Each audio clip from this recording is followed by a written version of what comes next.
So I'm here with my friend Dara Palker. We've been running around Spain for the whole week, and right now we have an array of amazing Madrileños tapas in front of us.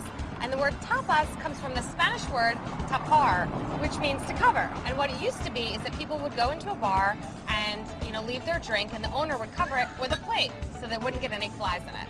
And they started putting food on the plate to try and encourage people to drink more. It was an important strategy for them to build their businesses. There are 3 different types of tapas, Divya. There's un pincho, which is a mouthful, un tapa, which is a saucerful, and then un ración, which is enough for 2 to share. So I think we have to start with this one. I love to favorite. share. This is my favorite. So I love jamón ibérico, and I'm not just going to have one piece because that's not going to do the job. You just can't. You cannot come to Spain without having jamón ibérico. It comes from the Iberican pig, and that is actually fed on acorns, and that's what makes it so incredibly, the meat is just very juicy, it's a little bit fatty.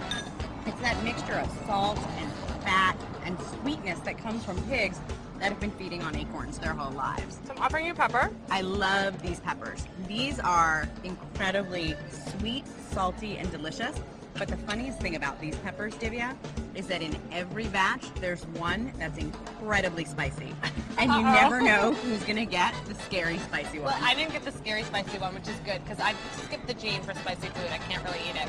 And this has a lot of sea salt on it, and it enhances the flavor of the pepper a lot, the sea salt. And I'm actually going to dig into one of your favorites, which is the tortilla. So Dara loves tortilla. She's always complaining that in New York you cannot get good tortillas like you get in Spain.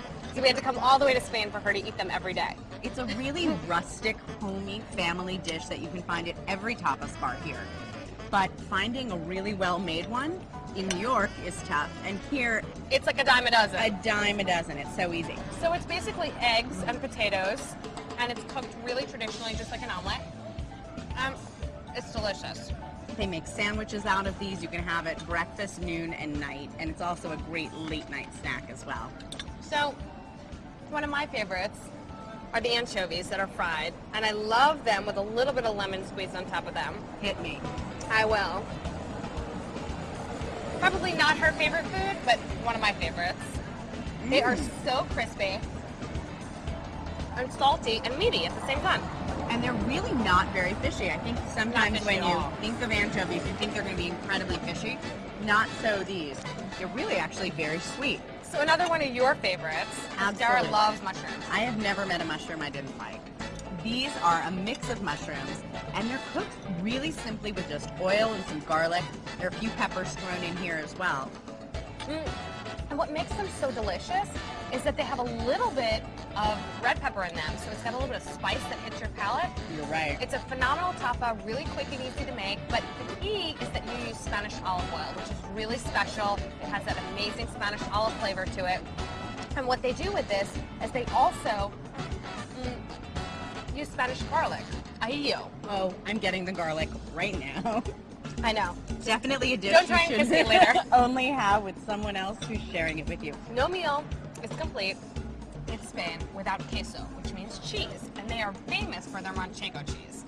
And I haven't met a cheese that didn't like me and that I didn't like.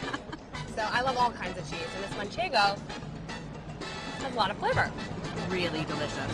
And Very crumbly. it's very crumbly, and you realize the difference between really good manchego and your just run-of-the-mill supermarket manchego. There is a difference. And talk to your cheesemonger at home, because you can find amazingly different varieties of manchego cheese.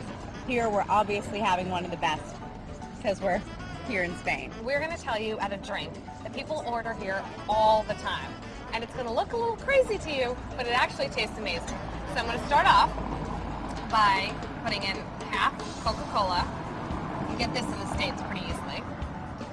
And half Rioja wine to make my Calimocho. And it's a drink really for teens, kids and teens here in Spain, because they start drinking wine at a young age, and that's how they gain an appreciation for wine. So this drink, Calimocho, is definitely more for the kids, but it's a great way to start drinking red wine if you haven't been enjoying it before. And it keeps you up because of caffeine, so you gotta chase the sip. All right. I'm making her do it. She thinks she's too old for it, but she's not.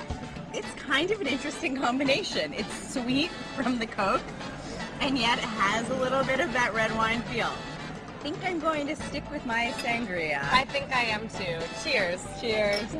Stay tuned to Behind the Burner, where we give you the tips, tricks, and techniques that are lighting the culinary world on fire.